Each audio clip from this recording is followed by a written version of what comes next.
some people are like, "Oh, you're a Gigasoy if you use summons. You're not a true Souls player." I'm not. All right, I Oh, beat like the game. because it's like supposed to make the game easier. Yeah, because it's like it's single player, but it makes it like co-op. I mean, it's not really co-op. You know what I mean? It's just like It's still AI helping you. yeah, but it'd be like, oh man, you play Apex Legends and you use the abilities, loser. Like just use your gun. Like what the heck? It's in the game for a reason. Whatever. I beat Elden Ring. I'm cooler than you.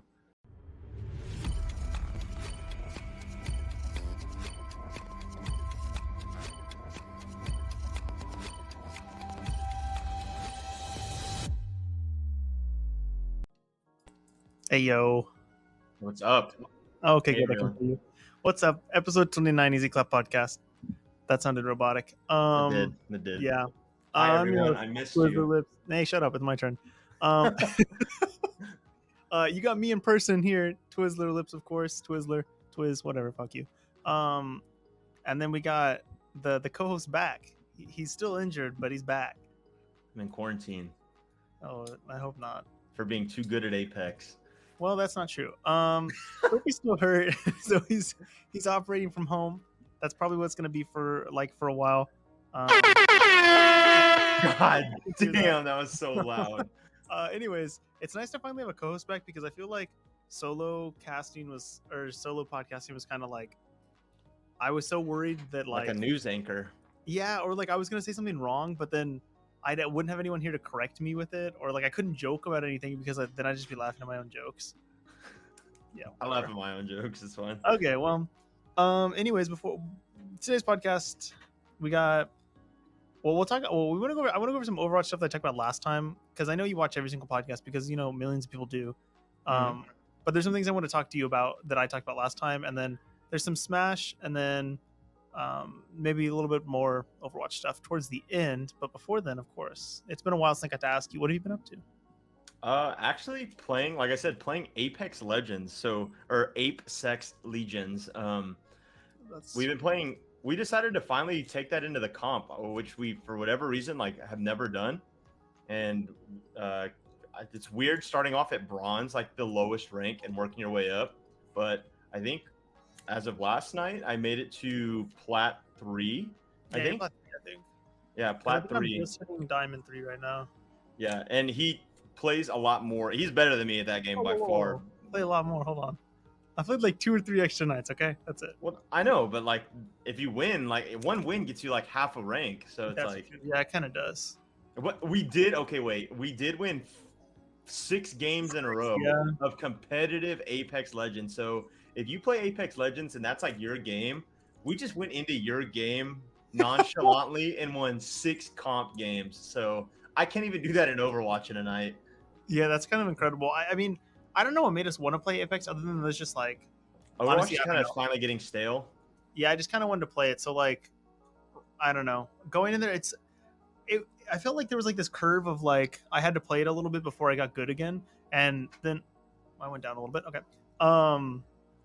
I don't know. All of a sudden, it felt really easy.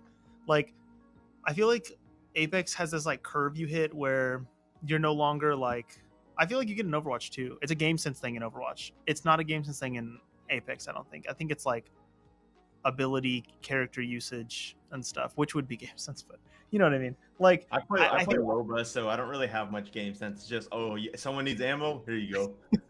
I think I hit a curve where I just okay, this game is now easy. I mean, it's still hard because it's team based, but 1v1s is that's easier now, I guess. I don't know. Well, that's cool.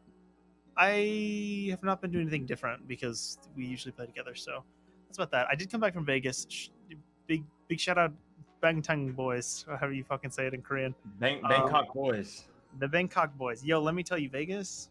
First off, I love the city of Vegas just because Sin City. I don't know. Yeah, I don't know if I like it for the gambling side of it, but I like the environment. I don't know. I could live in Vegas. The crowded streets, hour-long stoplights. Man, dude, just love the atmosphere. Listen, I could live in Vegas for the suburb side of it because after going out there, it's really, really nice. It reminds me of Phoenix, but maybe not as hot, which is kind of nice. But and with the nightlife at least. Yeah. there's so many cool things you can like. Literally, there's like unlimited amount of things you can do in Vegas, which was the coolest part. Also, there was about 10,000 fucking million people. I don't know if that's a number, but that's how many 10,000 people million. Well, that's bro. It was. almost how many people we have watching. Hey, Actually, listen, it was Easter weekend, and there was still bro. I told my fiance, I was like, okay, well, we were there on Easter too, and I was like, well, I don't know what we can do like on Easter because if things are gonna be closed. 7 a.m. people chugging beers in the street, bro. I swear to God. this Like, man spent Easter, the holiest holidays, in Sin City, yo, and there was watching like the Bangtan Boys. yo, there's people out in the street yelling at you about your sins for God or whatever because it was Easter, dude. Whatever. I saw that sign you were waving at the BTS concert. That alone, major sin. what sign did I wave? No, I'm not gonna. 2000 gamer, dude. You know what I'm talking about. The comment was I might probably be on off a the shine. because I don't know what you're talking about. Yeah. Anyways, the concert was sick though. Gold VIP, whatever, front row. Okay. That's just how I got it, honestly. The best part of the concert. First off, it's a good concert, anyways. But like, seeing people like when you go and get your badges to be VIP, they give you like gold or silver if you are able to get VIP. And so like you see all these people walking around with like their silver badges and stuff, and then like look at you if you don't have one. And then like I fucking walked up and I'm like, yo, they don't expect this like tall, white, heavy guy to come get this gold VIP shit. Hey, big man. No, all the people from BTS are like dressed to the nine with like BTS merch. They've got all the little like photo cards carried. Like everything about them is BTS. And I walked up and I'm pretty sure I was just wearing like a pink sweater and like like black pants and stuff. And my fiance didn't have BTS merch on either. So I don't know. That's cool. That was my weekend, but I'm back now. I got on a plane. It was scary. So, I was actually off the goop yeah, dude. to get on the plane. That stuff I will make you feel. You ever seen that movie Limitless where he takes the pill and he's just like, Yeah, Dramamine does crazy things. no, it's stronger than that. It's basically like confidence pills, like invincibility stuff. So like you take it and like Confidence pills. That's what I need when I play Apex. I need confidence pills for sure. like there's this like a zip line you can do across 2 different hotels and it's 550 feet in the air. And my fiance was like, would you ever do that? That seems so scary. And I'm like, give me one of those pills and I guarantee you I'll be like standing on it. Like, Speaking of confidence pills, I could have used confidence pills because I forgot to mention I beat Elden Ring. I did it. I use summons. Fuck you. I don't care. It's in the game.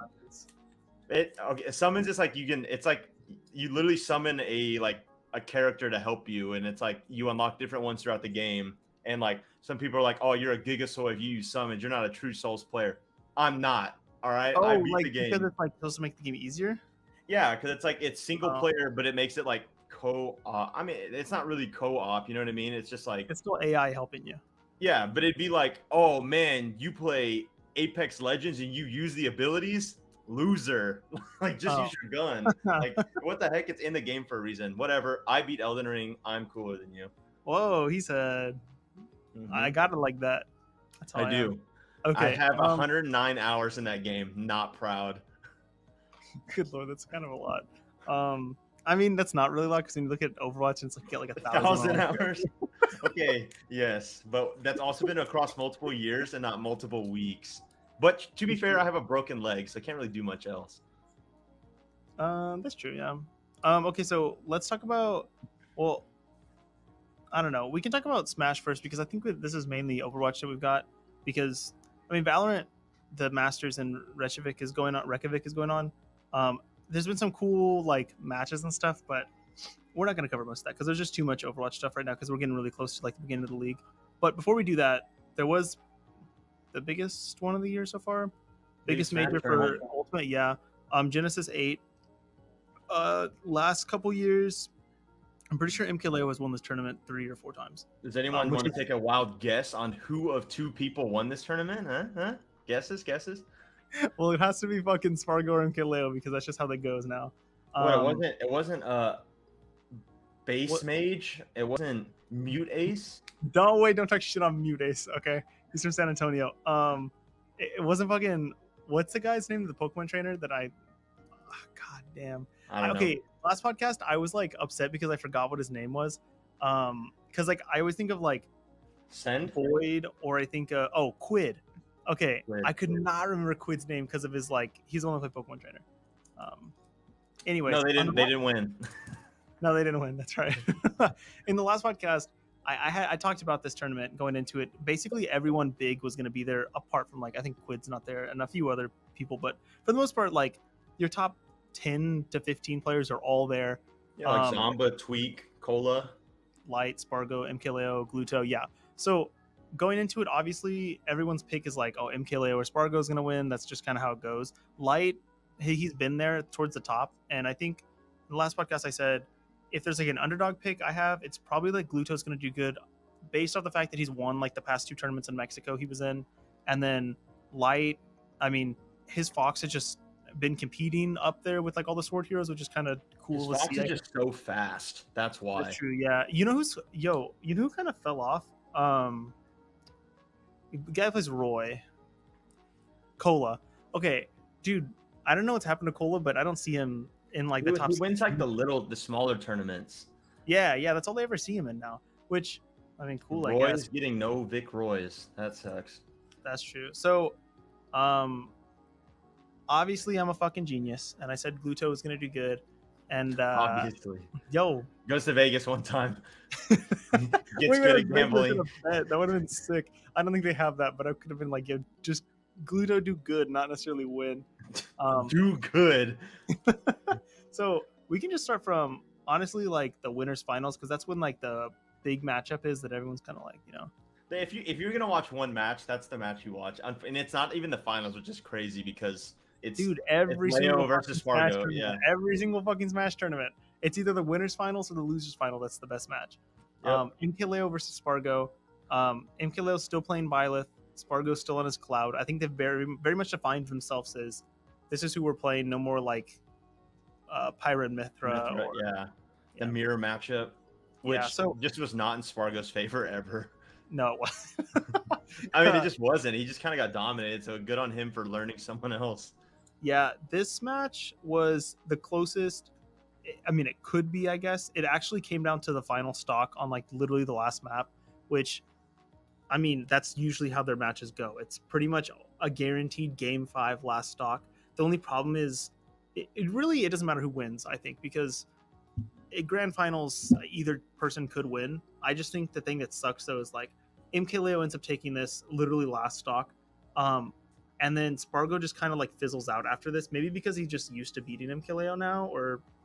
Well, that's exactly what happened the last tournament, though, when Spargo beat MKLeo. MKLeo ended up losing in the losers finals. So it's they're like, oh, well, I can't beat him. Well, maybe that's it, kind of thing. I bet you just destroys their confidence.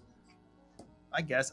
See, the thing is, though, MKLeo and Spargo don't strike me as over emotional, based only solely off their confidence going into a match, because they know they're so good they shouldn't have to worry about that. But maybe it's a mixture of that and also Gluto playing out of his mind, because the man 3-0's Light, who, okay, first off, he almost on Wario. Yeah, okay, he almost beat Light 2 majors ago, and Light in the interview was just bro, I fucking hate playing against Wario. He's my least favorite character to play against, just because his matchup against Fox is so hard to... It's just he can one-shot me whenever he wants, basically. So, 3-0's him, which I would have loved to see the interview of this, and I fucking didn't, but whatever. Yeah, I don't know. I don't know how I just predicted Gluto being good. I guess he just literally heard me and was just all right, well, play Wario out of my mind. All right, gotta show up for Twizz. Yeah. So he ends up beating Spargo. He beats him 3-1, and literally every single map went to the final stock. And I think that anytime you play someone close on Wario, if you can play them close enough to get to one stock, then you're gonna win almost every single time, because you just have the one-shot waft ability that as long as you can land it. You know what I mean?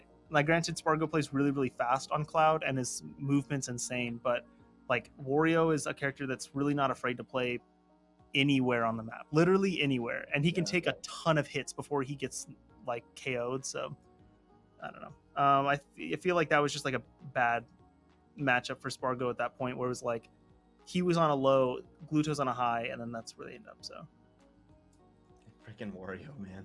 Okay, that's your input. Okay, that's fine. You're just like freaking Wario. And then the final, we get MKLeo Gluto. This one's very anticlimactic because Yeah, you 3-0. Ryan, and then he just gets 3-0'd. In fact, I didn't even get to watch this because I think I was like in an airport or something, and you were like, I was like, oh, it's about to start, and then you're like, wait, I was like, it's over. What do you mean? I was like, You were no, like, didn't it start like 8 minutes ago? And I was like, yeah, it did.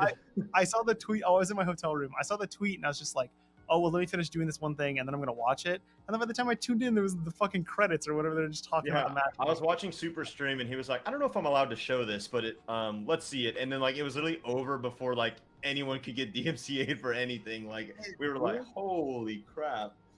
That kind of wasn't even close.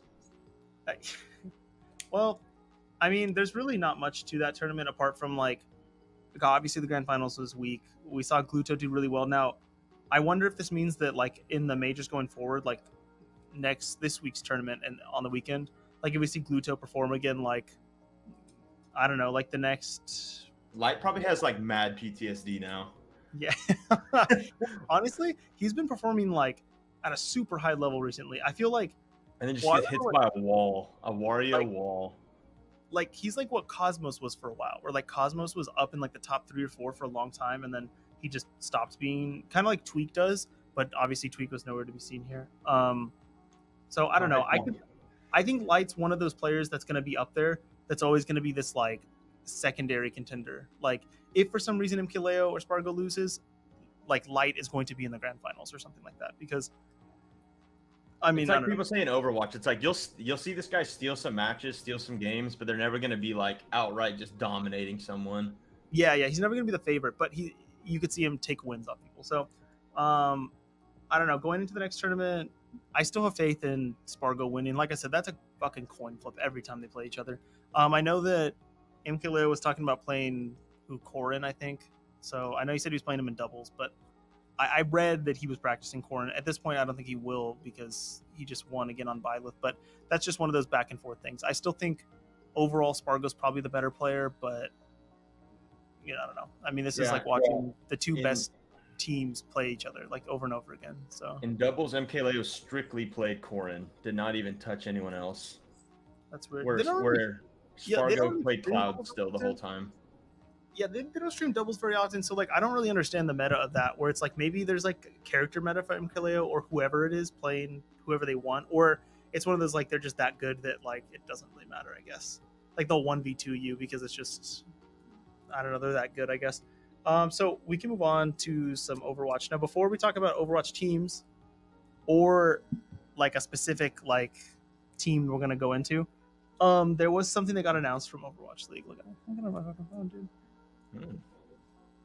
They announced finally the casters. They announced who's going to be in it. I didn't bring this up last podcast because I wanted your input on it. The desk hosts are staying the same. We still got Zoe, Custa, Reinforce, and Danny. Danny Lim. Out on a limb. Yeah, there's nothing to even say about that because like they're literally the same. This has been really controversial though going into like the casters because people have said that they haven't received a lot of information. Overwatch just kind of dropped the ball on 2 big name casters for the Overwatch League. That's true. I will say now Valorant casters. I listened to the Tactical Crouch podcast, which is Overwatch. That's like the second biggest Overwatch League podcast.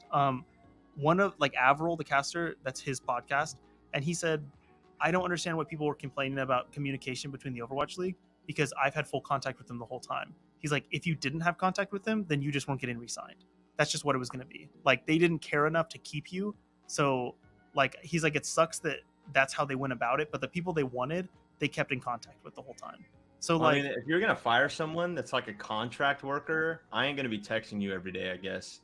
Exactly. Like buddy. It explains a little. Like he said that like it doesn't excuse the fact that they were like they weren't very like cordial about it, but it explains the whole like Brandon Sideshow situation, where it's like they must have just not wanted them that bad. They were just like, there's so many other people that if you just decline our offer, then sorry, dude, like we're just gonna move on because they weren't gonna make any counter offers. And like I guarantee with Brendan Sideshow, they said this is what we're paying you. They said we want more, we think we deserve more, and they're like, that's fine. We'll go sign double the amount of casters for the price y'all want.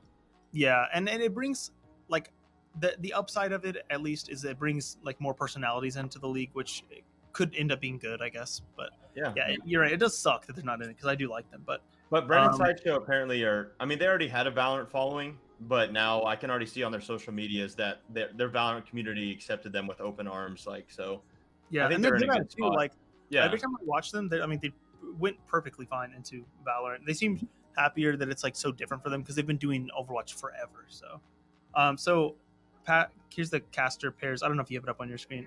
Uber and Mr. X, they're gonna be the I don't know what you call it, like the main, the lead, whatever. They'll be like the ones doing the finals, I assume. Yeah, they probably will. All the grand final tournament, or not grand final, but all the finals and grand finals. Yeah, and then we've got Jaws and Necra, which I was watching Jaws actually stream today because it was after Custa's stream, and I wanted to see what he sounded like, and I realized I recognized him. He was Apex, one of Apex. Yeah, he casters last year. Yeah, just casting for it. Yeah, but now he said he's doing NA this year. Another thing was, Avril said that he was like, if like you didn't have a contract offered to you, like, well, he's like, if you had a contract offered to you, you weren't allowed to talk about it anyways. So he's like, I don't know if you noticed that, like, I never mentioned once anything about Overwatch League and the casters and stuff. He's like, because it was NDA'd about it. You know what I mean? So he's like, if you notice, all the people that like are on this casting lineup never once mentioned anything about the Overwatch League. He's like, it should have been like a telltale sign. You know what I mean? The only person that slightly mentioned something was Uber about the Brennan Sideshow thing. Oh yeah, he talked about them in it. Yeah, but he didn't say anything about his own personal. That's as close as they got. Yeah. So I kept a close eye on his because I was like, wait, if the Overwatch League loses Uber, it's kind of over. Yeah, that'd be wild. He's always up for like caster of the year, so that'd be insane if they did that.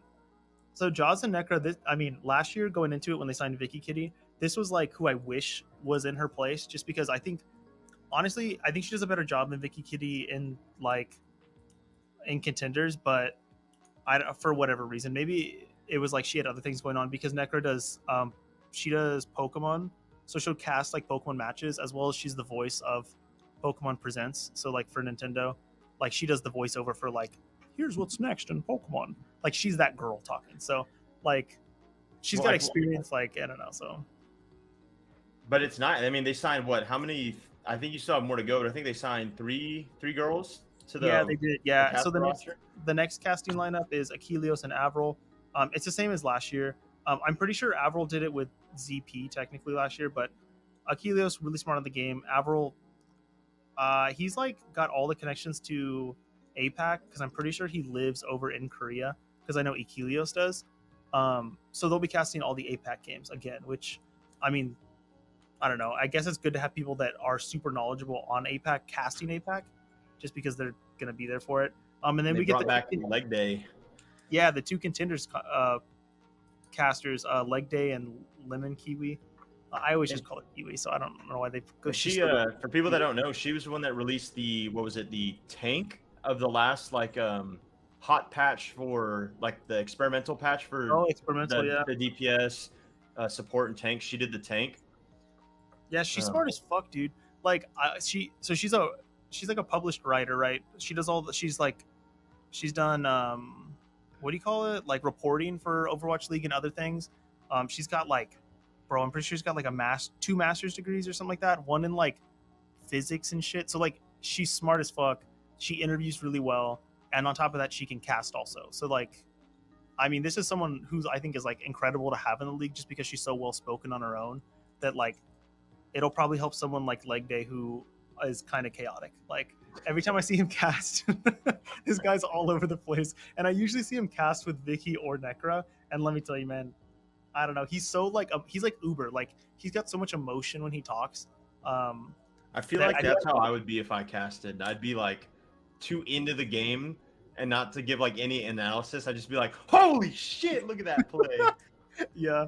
And then the last one is Trid and Vicky Kitty. I know less about Trid just because I feel like every time I watch NA contenders, it was someone else casting. But I mean, we know Vicky just because she casted last year, and I think she did a great job. Like I think she got a lot of hate for being a woman, which lol, I don't know, dude, fucking idiots. But you'll know Vicky probably, like you don't even know that you know her, but she casts a lot of Smash all the time. Like she literally is a perennial caster for Smash, but she just can't do it right now because she's on contract for Overwatch League. So you probably have seen a match of MKLeo and Spargo where she's the caster, and just didn't even know it. Oh, well, people are having a party outside. I don't know. So any thoughts on that? That's it. So that's they just finally announced it, I guess. If I can't have Brennan Sideshow, I'm glad I at least have Uber, and I think the addition of a bunch of new faces, it almost matches up, right? Because this is the season that we had the most contenders players move up from contenders to the Overwatch League. It's nice to see like the duo, like Leg Day, move up from contenders casting to these players that are now in Overwatch League, and now they get to cast Overwatch League 2.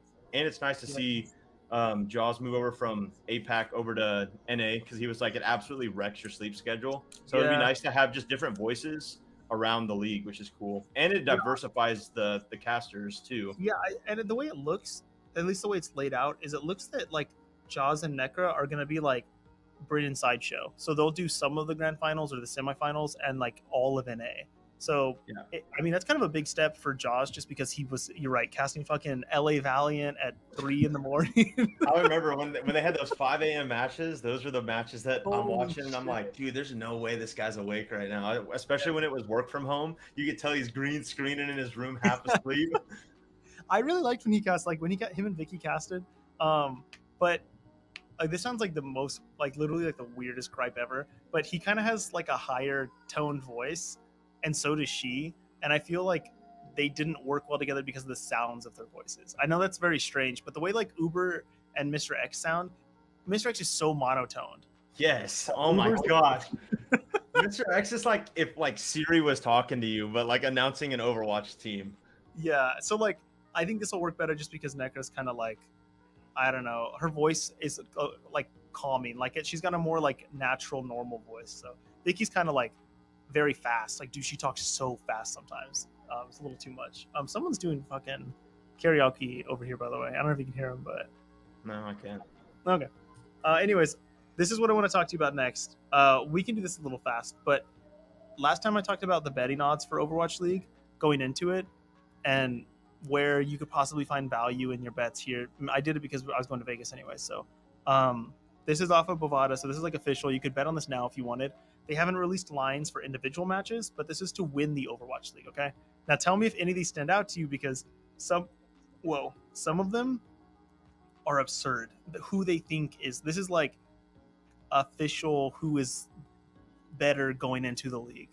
Oh God. So someone else put analytical knowledge into this. Yes, so the people that do sports bettings are probably the people that had to research for this. So I think you'll find discrepancies where you could probably make a lot of money. You know what I mean? Now, granted, they turned off a few brain cells because this isn't sports. Yeah. So like this is just to win the Overwatch League, but I think you could take it with like the idea of they think this team is better than that team. So honestly, like the betting odds per match will be like whatever this is. Okay. So to start out, to win the Overwatch League, the Shanghai Dragons obviously are first at plus 250. That's a good bet.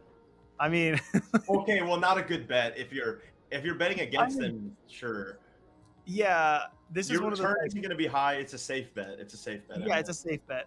Okay, you bet on. You know who's second? Good take. You know who's second? It better be like Dallas. No. Oh no, I was gonna say wait. Yeah, I was gonna say Dallas, but then I was like, wait, it has to be LAG. To me, this is a good bet. No. To win the Overwatch League, you're betting on a team that's brought in to beat. No, not win. I was thinking I thought when you were saying it, I was thinking in like chronological order. Like Shanghai was gonna win it. They were gonna beat LA to win. Like LA was second, is how I was thinking about it. Well, this is just like in general. So technically, do I think the LA Gladiators are gonna win the whole league? Bad bet. No. Okay, I know. So like, think of it like they're ranking LAG as the second best team in the world. You think it's accurate, or? I don't know. I don't know. I feel like Chengdu could give them a run for their money, but Chengdu's doing some weird stuff with their roster, or like some rumored weird stuff. So I don't know. Okay. I think they're the best NA team. Yeah, I could see that. Now next they have the Dallas Fuel listed. This one I think you could go back and forth, but I kind of feel like what they're saying though on here. Didn't we say Atlanta kind of smokes them though in the matchup? Yeah, we'll get to that one, dude. Okay. The thing though that I find is really strange is that they think that Okay, Shanghai Dragons are plus 250. LAG is plus 300. So that's a really, really close. They think they're just about as good as the Shanghai Dragons, but then Dallas Fuel is plus 450. So like they think there's a bigger gap between LAG and Dallas than there is between LAG and Shanghai. And I like don't see that. That's Like back. That's backwards. yeah, like I feel like Dallas is a safer bet to be second place or top in an A just based off of like than they are than LAG. Just because LAG has a lot of like think about it. The ball meta was minted by the Shanghai Dragons 2 years ago, and they are still they're still the number one at it by far. And if you don't, I mean, you don't know the metas, but like the problem is Shanghai's like so high, like the gap between them and the second team is going to be the greatest gap I think you see in all of Overwatch League. Yeah, I could totally see that. Okay, so we'll move on then. I'll just talk about NA then for first. They have the third ranked NA team as the Atlanta Reign. Almost I agree with that. The betting odds of Dallas Fuel though. So I don't agree with that. So this is what I said on the last podcast. I said if you had to pick a team, there's another team on here too, to just throw money on, like in a money line bet against another team. So like if the Dallas Fuel were to play Atlanta Reign right now, like Dallas Fuel would be favored by quite a bit. And I think that's one of you throw money on the Atlanta Reign and you're about to make a bag. The same thing with the LAG. Like this would be a plus 600 Atlanta Reign. Like you'd win a lot of money, and Atlanta Reign could absolutely beat LAG on like a random meta or something. You know what I mean? So like that's crazy to me. How I mean, if it becomes a rush meta, Atlanta Reign's better. I'm sorry, like it's yeah, totally. You haven't seen Reiner enough to know, you know what I mean? Like I know he talks a big game on Twitter, but like you've not seen him in the league, and Space doesn't play main tank. So also with Super retired, Gator is the best Reinhardt in the league right now. Yes. Like technically he is. Well, he's like the only player that like truly like plays Reinhardt. Everyone else kind of like, I feel like no one really like played Reinhardt. You kind of flexed to Reinhardt when you needed a Reinhardt. Yeah. Yeah. Okay. So, and then after that is this is crazy because we're missing a team. The Houston Outlaws are next. No. Bro, okay, anyway, I'm gonna give this take, and you can tell me if you agree with this or not. If there was, because I thought this was the team you were gonna say when you were like, if you want to make some money on a safe bet though, and make some money, like a dark horse team that's like yes, you put your whatever you got $1, $10, $100. You put that shit on the New York Excelsior, all right? Yes, and you let that ride into the sunset because you just made some money. Yo, I think that's 100%. So, and like the crazy thing is like, okay, Houston, where's Decay and Happy at? I'm drawing a blank. Washington Justice. Okay, that's another one because they can absolutely pop off as well. If you want some dark horses, there you go. Not the Houston Outlaws. I mean, it's going to be the Dante effect, unfortunately. Okay. The next team, Philadelphia Fusion, because they are playing in an A, right? Yes. Okay. Hey, they drop Shockwave, they have a chance. Yeah. I don't like the guy. Technically, not a bad team. I don't think they're a great team. They're the bottom of the middle pack. Okay, now I don't know if you've noticed, I have forgotten a very notable team. San Francisco Shocker next. So you think without Super, who probably wasn't going to be playing because if it becomes like a Zarya meta or a Sigma meta, you would just play an off tank that like they signed Kolush, they could be signing another tank. You know what I mean? Do they still have Choi or no? No, but there was a chance that he wasn't even gonna play. You know what I mean? Like there's a chance that Super doesn't play. Yeah, I think realistically. Yeah, no, they're listed way too low. Okay, they're at plus 2,000. God damn. Bro. To all you San Francisco Shock fanboys, you may make some money. So you mean to tell me if they were to match up right now, LAG, Dallas, Atlanta, Houston, Philadelphia are all better than the Shanghai or the San Francisco Shock just because they dropped Super?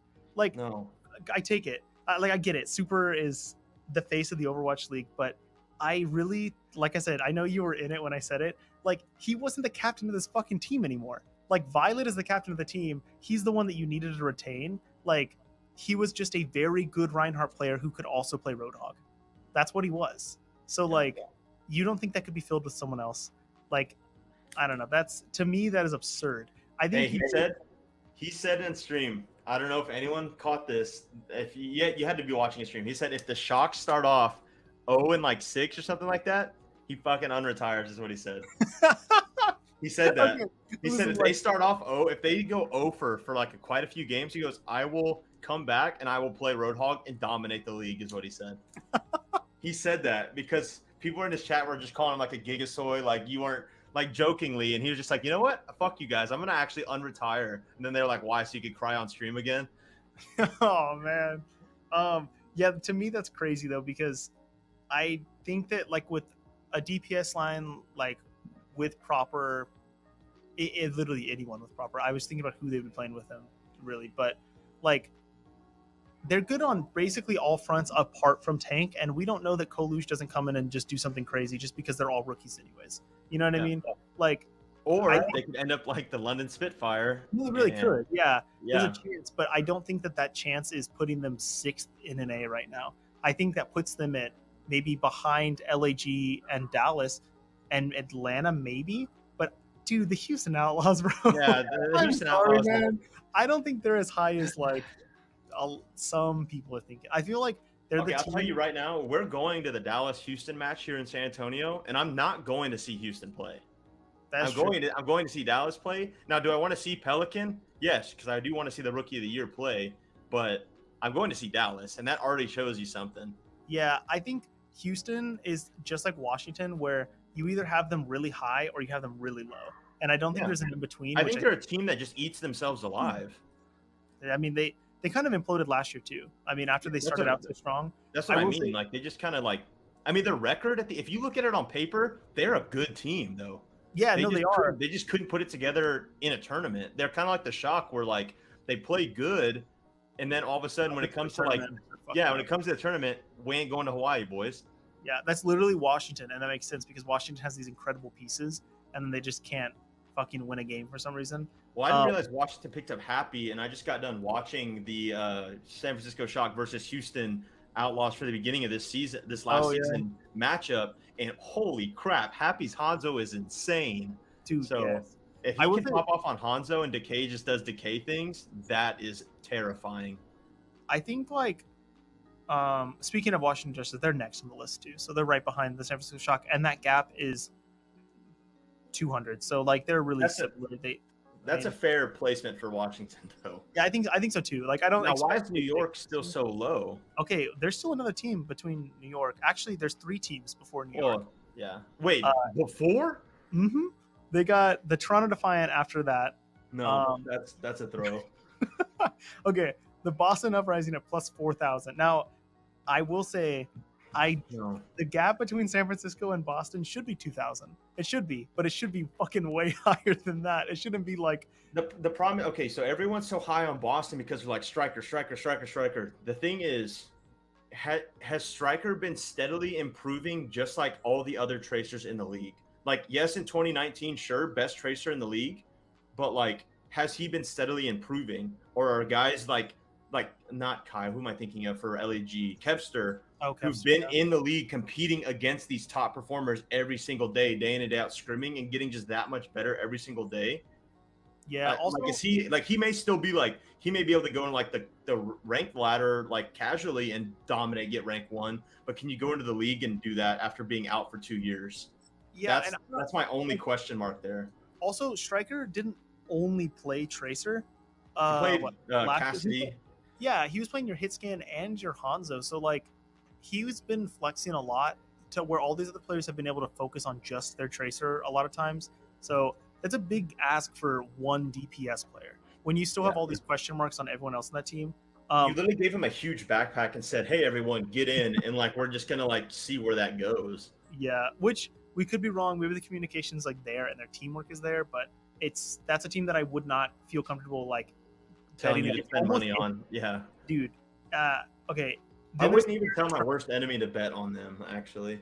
Yeah, I could see them literally losing matches to like the Vancouver Titans on a good day or the Florida Mayhem on a good day. Okay, you haven't even mentioned the Mayhem, and I'm like, why are they still up there? Paris Eternals next. A team that's like, you know, FD God's gonna do FD God San Francisco Shock last season things. They're just the same exact team as last year. Literally, they're almost the exact same team as last year. But with FD God.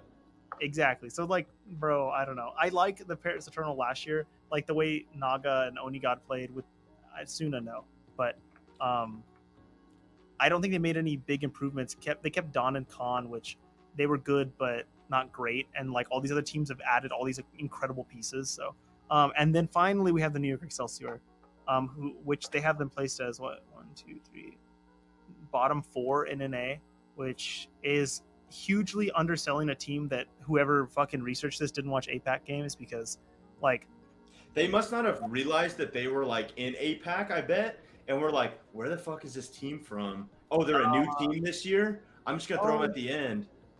Yeah, They're probably treating them like the Call of Duty team, the Subliners, except the Subliners just suck. So yeah, they do suck. But the same thing, I bet. They're probably like, oh, this is a new team. Not the Subliners, they're like the Breach. Because they're like new team. We don't know any data. Just throw them at the bottom. No one's gonna bet on them anyways, except for the weirdos that are trying to get like this massive over under. Yeah, I don't think they realized that they were in APAC. In matchups, the only they big brained it and were like, why did Jonak retire? Okay, throw him at the bottom. Unless they like meta gamed it, but I doubt it. The thing is like that means that like if New York goes up against literally anyone except for Florida, Vancouver, and London, like they're gonna be the underdogs in that. Which, bro, you bet on that. Yeah, you absolutely bet on that. I don't think they're gonna win the league, but they'll win matches. They'll probably make tournaments. Finally, the last 3 teams: Florida, and then Vancouver, and then London. Rightfully so. Yeah, I was like, those 3. We don't even have to go any further. Those are correct. The only thing Florida just pulled a scumbag move. So what they do? They dropped Mirror, but they picked up. So like, but they dropped him so close that week before. Like, it's kind of lame. You know what I mean? Because people are like, if you knew you were gonna do that, like, you know what I mean, you should have just done it. And then some people's takes are like, well, if you had like let's just say a PC part, and there was one that was strictly better, would you go and get that one and replace it? And it's and also like the opportunity didn't arise until now. Like XE didn't say he was coming back until literally like 2 weeks ago. He started doing trials. Yeah, but it's like one of those things. It's like you should have at least kept him for a little bit because you still don't know. You know what I mean?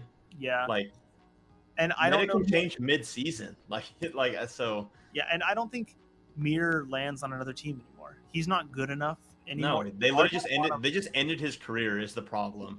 So because even Tayo had something to say, and he said even the shot kept me around for 2 years. Yeah, and I was like, damn. Like, Mir was on LAG last year when they like performed well, right?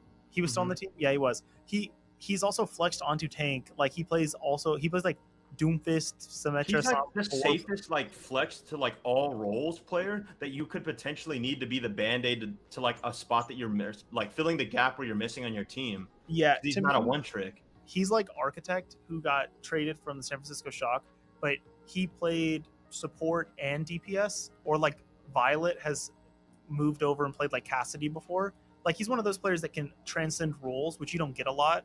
Like, and to be a good Doomfist, where Doomfist just moved over to tank, I think maybe you keep him. But who fucking knows Florida? They seem like they waited last minute to get their players anyways. So like, they also said their budget's tight. So I mean, oh yeah. Well, I mean, they kind of have a short league because XE should have been on the Dallas Fuel last year. Remember that he was their hit scan player that didn't play. So made Sparkle lock the legs. But if he was good enough to be on like that sort of team, then I mean, you got to throw a bag his way. Yeah, because other teams will pick him up. Okay, well, that's it pretty much for NA. If I'll just say what the APAC ones are, they've got Shanghai, and then Chengdu, and then Seoul, and then Hangzhou, Guangzhou, and the Valiant. And the Valiant, yeah. I completely agree with that. Don't bet on APAC. Don't bet on APAC because it's properly rated. Yeah, Shanghai is going to be there. Chengdu, okay, if they don't fuck up the roster, it'll be a good team. Okay, I take that back. You can bet, but you only bet on Chengdu and Seoul upsetting Shanghai in a match, not in the tournament or anything, but in a match. That's where you're gonna have a chance to make some money. And you absolutely should not be betting anything that has to do with any matches outside of Shanghai or Chengdu in it. If it's Seoul versus any of those bottom teams or any of those bottom teams within themselves. Yeah, because congrats, you made pennies. It's not even worth it. You also don't know who's gonna win because No. Those teams are so like, I don't fucking know what they're doing. Okay, so that's it for. I had a question for you. It's about the Houston Outlaws since we're gonna go see them. Okay. Dante. So Dante, the curse of Dante, a good player always on a bad team. Does Dante even see playing time now that Pelicans there and their hero pools cross over so greatly? I think you have. Let me pull up the roster really quick. Or do I have him confused with the other one? Okay, let me see teams. My bet is that you don't have the same. A lot. Well, if we're talking about their like hero pools crossing over, you mean like their Echo and their Tracer? Yeah. Because you probably are playing Echo and Tracer together, so you need both of them. You think so? I would assume so, but I have to think about who's their third DPS player. Merritt. Merritt's your hit scan. Let me see. Oh, is Merritt even of age yet? He might not. Yeah, he's 19. He's 19. Oh, okay.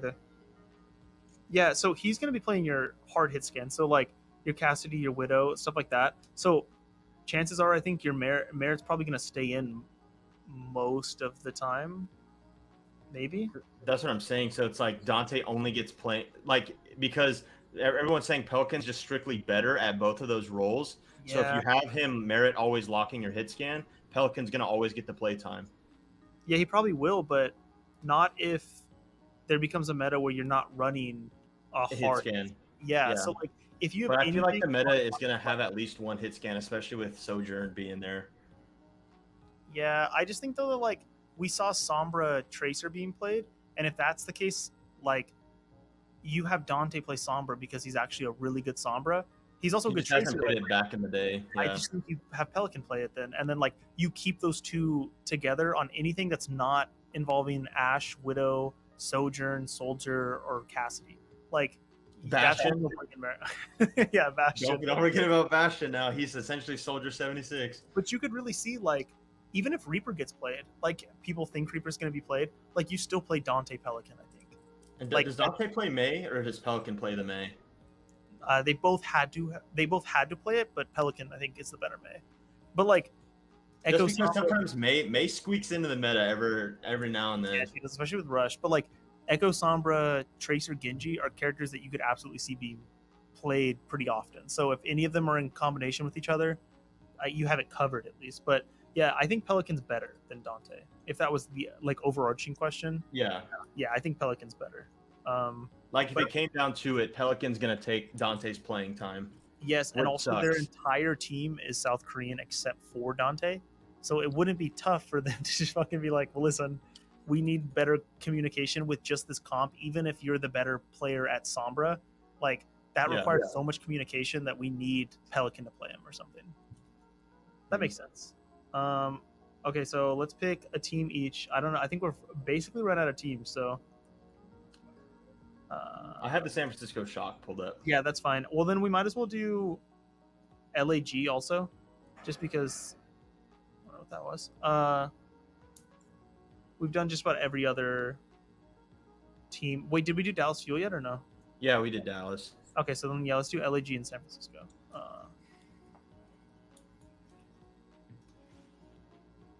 Well, then which one do you want to do? Do you want to do LAG or do you want to do San Francisco? I want LAG at that point. Okay. Then yeah, you talk about LAG. I will pull up San Francisco. So I'll just name off the roster. So for tank, they have Space as their off-tank player, which is obvious. He's the best Sigma in the league, probably. And then you have Reiner, who is apparently a self-proclaimed Reinhardt god. But he can play every tank. The one thing that's nice about him is he plays all the main tanks. In fact, in Contenders, he was playing Wrecking Ball, and he was actually good at Wrecking Ball. He openly would always say on Twitter when Super wasn't retired that he was just the best Reinhardt in the world, even though he's in Contenders. But then for DPS, they have Kepster, which everyone knows his Tracer kind of went nuts at the end of the season. Yeah. And then, of course, they have Ons from the San Francisco Shock last year, and everyone knows what Ons can do on Widowmaker. So actually scary DPS lineup. And then they have Patafan, I think that's how you say it. Mm-hmm. On DPS, not really sure what he plays. He plays. He's a flex DPS, so he'll play like Genji, Pharah, Sombra, like nothing heroes. I don't think. And then their supports, they have Shu, Skewed, and Funny Astro. So a freaking solid team all around, essentially. Yeah, if you think about, I think, well, first off, I don't know if you want to say where you think they fit in the team, or if you want to start on one of them. I think they're the best North American team. Now, how do they contend with the best APAC team, which I think is Shanghai? I still think it's not close. Yeah, I think I have for some reason I still think it's going to be either Diva or Ball is going to be the meta. Like if it's Diva, Shanghai will find a way to like twirl that into a Ball being meta just because their Ball is just so dominant. So if that's the case, it's not close. I think Shanghai still dominates every team, but I think that this team has a chance. my thing is, what is different about this team from last year? Nothing really except for their main tank. Okay, and when did they ever see any sort of success last year? In the tournament where Dallas Fuel wasn't in it, and the tournament where Shanghai Dragons weren't in it. So Yeah, how could you ever say that this team is better than the Dallas Fuel if they've made no changes and the Dallas Fuel have improved, and the only time they did good was when Dallas wasn't in the tournament? See, the thing is with the LAG is like last year they weren't really like a top tier team, and I don't think anything has changed. So I don't understand the like huge overrating of this team. Well, because Dallas is only good if Monkey is meta, and I just don't think Monkey's meta. So then I think Dallas sits in like this like purgatory until they can figure out their tank line. Yeah, I mean that's why Dallas is like a huge like unknown for me because like we said, if meta is Monkey, Dallas is the number one team, I think. Yeah, but I think if Monkey's not meta, they get Reinhardt, though. So I guess beat. The two thing is though is like I also don't think Reinhardt's meta either though. Get that, but then they have Hanbin on their off tank, and if you look at like off tanks throughout the whole league, like the only better off tank than Hanbin is Void on the. No, I agree with that, but so I think Hanbin is the better Zarya, the better Diva, and then his Sigma is competitive with space. And there's no fucking shot Sigma's meta.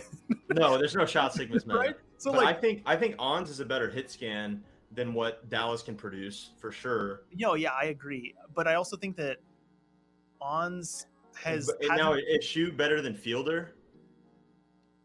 They play two different flex supports, I think. I think Shu is better at Baptiste, but Fielder is better at Ana. Ana, yeah. Yeah, Fielder's Ana is really fucking good.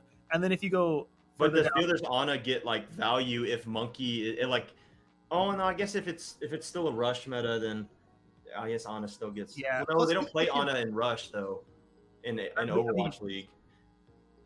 Yeah, you can, I guess, but if that's what you play in normal comp ladder, but not, you never really see that in Overwatch League. Yeah, let me pull back up Dallas real quick because it's just hard. I feel like I've heard the caster say it before, and like I've heard like the desk say it like in their like things. Like it's tough and also like exciting at the same time because a lot of North American teams are really close. Like I'm not saying LAG is like the outright best. Yeah. I'm just like biased because that's my favorite team in North America. But like I think there's three very distinctive clusters in North America for teams, and those clusters have no chance of like the bottom cluster, like the middle cluster has no chance of beating any team in the top cluster. Same with the bottom cluster beating the middle cluster. But in these clusters themselves, I think the teams can go back and forth really easily. Like I think Atlanta could beat LAG. I think LAG can beat Dallas. I think Dallas can beat both of those teams. Yeah. It depends on the day. And so that's what makes it so tricky trying to place these teams. Now, like I said, do I think like Washington Justice is going to come up and smack Dallas? No, they're not going to jump into that higher tier. But can Washington Justice smack around someone? Like, could they surprise the shock that are in that like middle cluster where I think I'm keeping them? Maybe, you know what I mean? Because Houston did it last year. So it's just I think with LAG is like if you're going tier by tier with the two teams that are closest to them, which would be Atlanta Reign and the Dallas Fuel. I just can't say anything positive about the Atlanta Reign because I just freaking hate Gator. So. Okay, The only thing that they have better than either of these two teams is DPS. And I don't think that it's substantially like there's this massive gap in their DPS, except for against Dallas Fuel, because Dallas Fuel, they've got this like they've got Sparkle, right? But then after that, they've got Doha, Edison, Girio. First off, And what Doha's what your Sombra or not Sombra? Or yeah, he is your Sombra, and then he's also your Symmetra. So it's like, yeah, he's not really. You just have if there's any kind of range on this meta, Dallas gets squashed. Yeah, it's just like to me those like, they have Like- the better tanks, and they have the better supports than the Gladiators, and you're betting that Ons is going to perform that he did 2 years ago. Because if you remember, last year Ons wasn't good, No, like, he wasn't. and he even retired. You're betting on Ons performing at peak Ons San Francisco Shock 2020 finals. Like, you know what I mean? Like, that's the Ons you're hoping for, but he didn't perform that last year. So, like, you're taking a bet on that. You're taking a bet that Patafan can come back from Valorant, never been in the Overwatch League, and perform as the best DPS player in North America or with the team. So there's a lot of like bets on them. Like they have this like huge potential, but it's like you have to hope they hit that, because they're not beating the tanks of Hanbin and Fearless, and they're not beating Chio and Fielder and support. And then if you look at Lana Rain, you've got the OG and Ultraviolet, bro. That support line is like one of the best in the whole league. You know what I mean? I just hate Atlanta. Now, if LEG still had Bird Ring, I think it's a different conversation, because then I think the gap's actually significant. Yeah, I think so too. I like Kevster is great, and like he is the best DPS player out of all three of these teams. You know what I mean? Mhm. Except you still have Kai and you still have Nero, and then the only thing I will say though, the problem with Nero is he plays those Mickey Mouse heroes, so it's so hard to tell if he's gonna.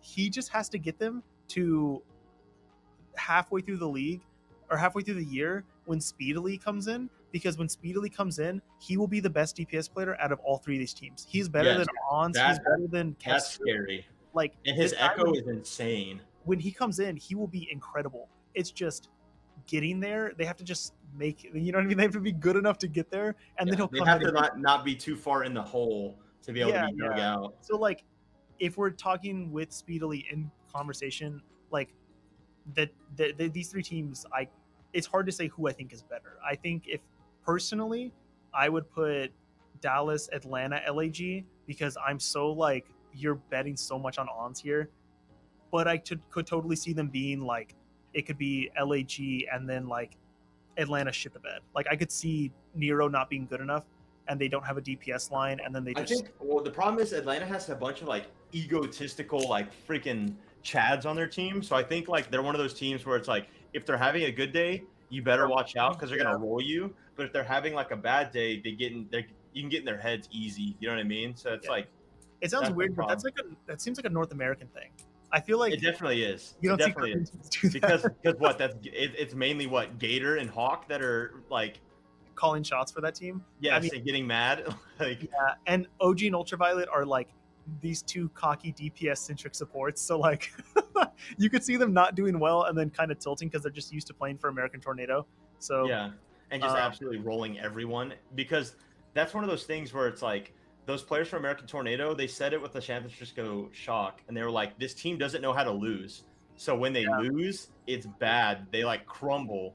And that's like was evident when the San Francisco Shock lost to the Houston Outlaws. It was just a downpour. I mean, Violet absolutely couldn't stay alive on Baptiste. So it's like one of those things where I feel like if the tanks aren't doing well or the tank isn't doing well, the supports may think they need a DPS a little bit too much and then realize, sorry, you stepped up to the big leagues. You're about to get diffed by a DPS on the other team that actually can shoot back at you because it's not contenders.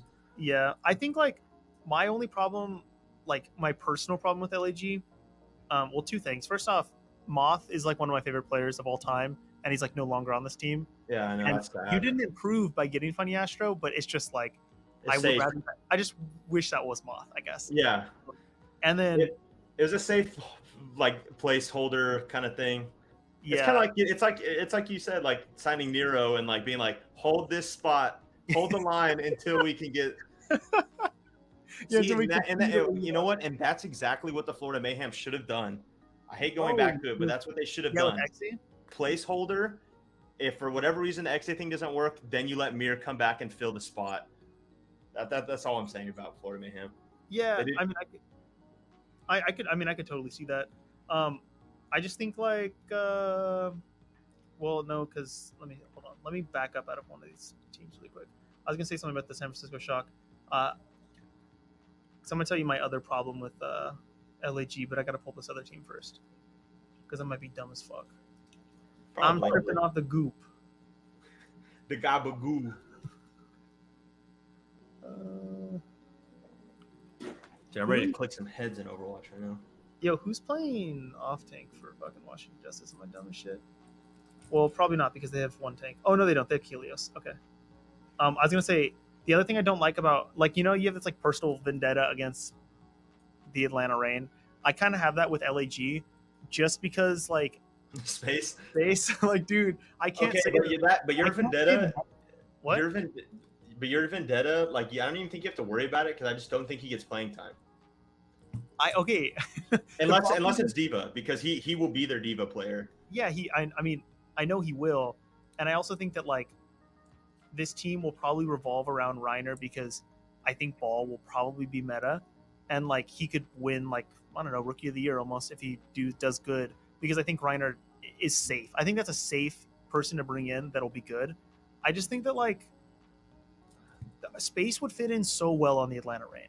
The way that you see the Atlanta Reign, that's exactly who Space is as a person. And I think that Hawk is a better off tank than he is as a whole. Like, the only thing that I think Space is better at is Sigma, and I think Hawk has a better Zarya and D.Va because he's done it longer and better than Space. Also has seen more success apart from the one like win they have last year, which was kind of like a gimme win that they gave the LAG. But I don't know. I will say though, Gator and Hawk as a duo have been around for so fucking long that now I could be totally called out on my shit right here. They invented goats.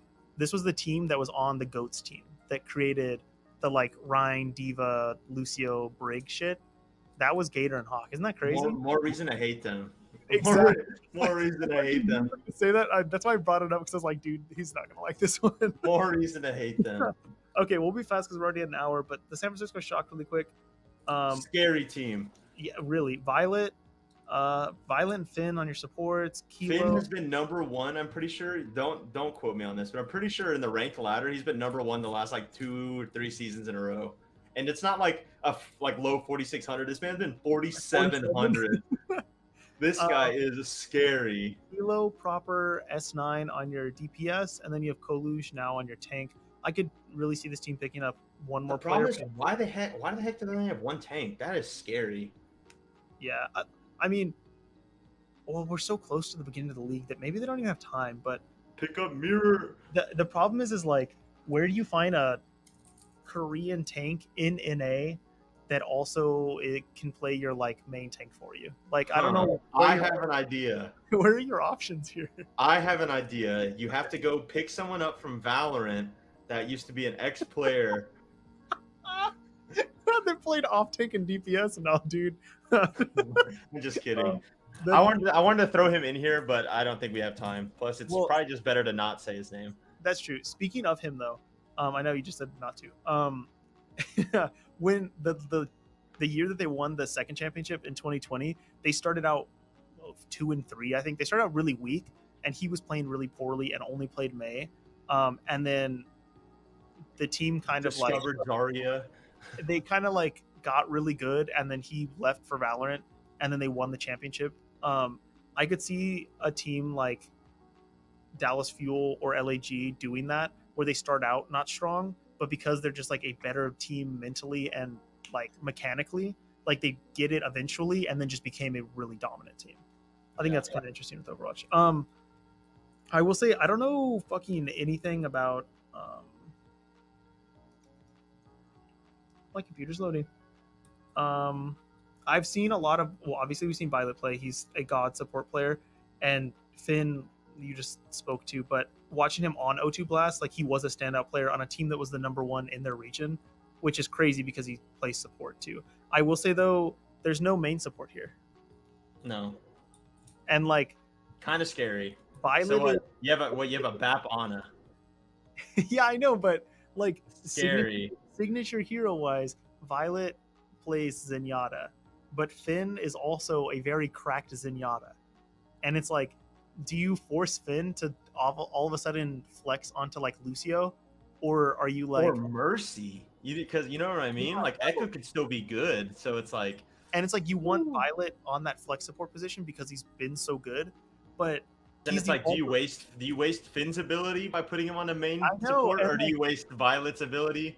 I the thing is, honestly though, Violet may be the better main support just because he's seen experiences in the league, and I think main support's almost like main tank, where you have to be. It's like a different level of awareness, and at least Violet's been in the league to see the speed at which they play. yeah, he also played Lucio last year when When FD FD God was trolling, yeah, he played Lucio. but then he was trolling Yeah, on he Lucio. was bad, dude. So He like, would feed on but at Lucio. least he's done it before. So it's like, I don't know, dude. He's better as a flex support, but like also the only one that's flexed for them onto other roles. So Yeah, that's so San Francisco the Shock have two weirdest things shit wrong with ever, dude. them. One, they only have one tank, and two, They their don't have a main support. support, They're like, we're gonna pick up two goaded supports, but they but play the same role. So yeah, like, exactly. I It's like, think, dude, it's the Pelican Dante thing where it's like you just hope that it's double flex supports the meta. yeah, I I think if double flex support is the meta, and they can somehow have Diva or Zarya or Hog be meta, then this team will be really good I because think we're forgetting though that Doomfist could be the tank, and then double flex support. Double flex support may be good yeah, I mean they would be good with an because off. you would need the sleep. Oh no, they're taking away on a sleep dart, aren't they? Yeah, see, but you don't need double flex support if you're playing an off tank because Then you wait, can just peel. yeah, like Well, it's well, you have to know Doomfist's kicks. It's like it doesn't even matter if you have peel. Sometimes Doomfist will just destroy you. that's true. The one thing though, the one solid thing on this Kilo proper and S9, incredible DPS line. Both Kilo and Proper, who are probably like your main DPS, like they are new to the league, but Proper was like the player coming out of Korea. Like he was. He has the chance to win Rookie of the Year. Isn't that what I said last time? That's my bet for Rookie of the Year is Proper. It's probably like the only thing is though is like if you think about last year, Mag was the number one pickup out of Korea as tank, and he performed on tank, but his team wasn't good enough. You know what I mean? I just don't want Dante that to happen to situation. Proper because Proper's so good that like I don't know. You want him to have a good team too, not just get picked up by a bad team. It's like getting the number one draft pick in the NBA.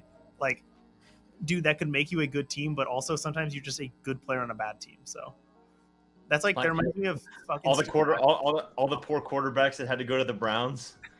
or the Jaguars. Jesus. Oh my gosh, and just fizzle out. R.I.P. Okay. Colt McCoy. S9. I'm almost certain this guy can play your hit scan, right? Because he played on you've got me fucked up. He played on American Tornado, and then he also went over to Maryland. He plays Echo, Reaper, Genji, Mei, Sombra. Okay, he's your flex DPS. Holy shit, dude. I must have not watched enough of American Tornado to recognize him because he didn't really stand out when he played. Kilo's going to be your hit scan playing Widow, Ashe, Cass, and Hanzo. Yeah, and then you know Proper's just going to play Tracer for you. I think you could see S9 come in if they play Sombra. I mean, he could probably play your Sombra and you just keep Proper on Tracer. You need to leave Proper on Tracer because, I think you don't really worry about your DPS line. Because Proper's next played hero is Ashe, so it's like he could flex over to Ashe if you needed that hit scan. Yeah, to me, he's like the only downside to Proper is that he's not a flex DPS at all. Like to me, he is strictly your Tracer and maybe your Genji, but you've got S9 to play your Genji and he's good at it. So like, you could see his downfall be like a better version of Who Are You, where it's like, well, I'm a Genji one trick, except that this guy actually plays a meta hero right now. Yeah, he's like, you could see the same thing happen with like aiming from the Chengdu Hunters, where he only played Wrecking Ball, and if it wasn't meta, then like, sorry, dude, he's trolling on Reinhardt. So yeah. So I don't. Honestly, there's not much more to say about this team just because they're all brand new players except for like fucking Violet. That is literally the only player that has played in the Overwatch League. So I guess what if here's this thought for going back to the double flex support. What if Finn played Ana or Bap and Violet went to Moira? Okay, I was gonna say there's 2 characters that he could play that could take the place of a main support. Yeah, and it could be Moira. Moira's technically flex, but you're right. She does so much healing and stuff that she's almost main support. But also, because San Francisco had a really good zombie comp, and he was their Moira player, was it right? And then FD God was the Lucio. Yeah, I think he could play Brig for you too. Brig somehow has found her way into literally dive meta somehow. So like, I wouldn't surprise me if Brig was meta, and Violet can play your Brig. So if that's Make the case, Brig a DPS. So if Brig is meta, great. I mean, this will be fine. But that is such a weird team. It feels like they're this close. Like they're so close to being like all the puzzle pieces are there, but it's like they're just missing something, and it's a main support and off tank or main tank. But yeah. I don't know. I think so. If I have to rate this team, I don't agree with where they were placed earlier, where they were like fucking fourth to last or whatever it was. Pulling up all the teams really quick. The teams that are better than them for sure. LAG, Atlanta, Dallas, and those are the only ones I'm safe with saying are better than them. Yeah, I think teams with potential upset ability. Yeah, Washington Justice, New York Excelsior. That's it. To beat them, I mean. I will say though that with this team being at the bottom, this team isn't at the bottom of the top tier teams. They're at the top of the mid tier teams. Yes, that's what I mean. They're in that middle cluster. This team is not beating like LAG or Atlanta or them, but they will be beating teams like probably like Paris or Washington. But they could also lose to Paris or Washington, Toronto, New York. Yeah, they're just like solidly in the middle of the pack, but just the upper middle, kind of like what people think Houston Outlaws is going to be. That's how I see this team, which is strange as fuck. And this whole time we somehow left out the London Spitfire. Y'all suck. I'm sorry. Welcome. Yeah. Y'all had a scandalous player on your team. You don't even get a shout out. Yeah, that was whack as fuck. Honestly, but I don't want to go too far into that. I'll let the name die there. Yeah, that's like, you're strange as shit for that. Also, that team, they brought back Hottie on main tank, or Hattie, however you say it, and they acted like he wasn't the problem last year. Hey, we're gonna see American Tornado versus British Hurricane, baby. Oh my god. The only upside to that team is they've got like Sparker and Shax on DPS, and even that might not carry you. So, whatever. That's pretty much it. Unless you have anything else you'd like to input. That's it. Okay, this was nice having a fucking co-host back. If you'd like to follow us, find us, bitch. Yeah, we're not plugging anything. You have to find us. No hashtags. Wait, last week I know you didn't see it, but you were the Easy Clap of the week. I don't know how that feels, but you were the Easy Clap of the week, bitch. That's how I said it, actually. Yeah, you did. So you can find us on Spotify, Easy Clap Podcast. I should probably post them there too. You should probably post that TikTok that you promised 3 podcasts ago. The last one I was on. So. Yeah. I really should do that. I have some time off, so I can still do them. I'm making a really good BTS TikTok, so I'll cross-post that onto there. Hey, we got to get viewers somehow. Yo, BTS is Korean. Overwatch League is mainly Korean. Let's go. You should see the fucking videos I got of BTS, because they're like nut to face. Like, they're right here. Okay. Well, all right, guys. You can find me at Sean Thompson 10_ on Twitter. Also talk Overwatch. We're gonna keep. I like this betting thing because I know this whole channel is about sports betting. So it'll be fun when they release lines like for teams to each other. Like we'll make you some money. Like, I'm not saying I'm gonna make you a millionaire, but we'll make you some money. Honestly, if my bets are as good as they are in like Smash, I think I'll be okay. That's it for me too. I'm Jonah_Christ on Twitter. I'm Twizz on this podcast, but that's the extent of that. All right, guys. Peace.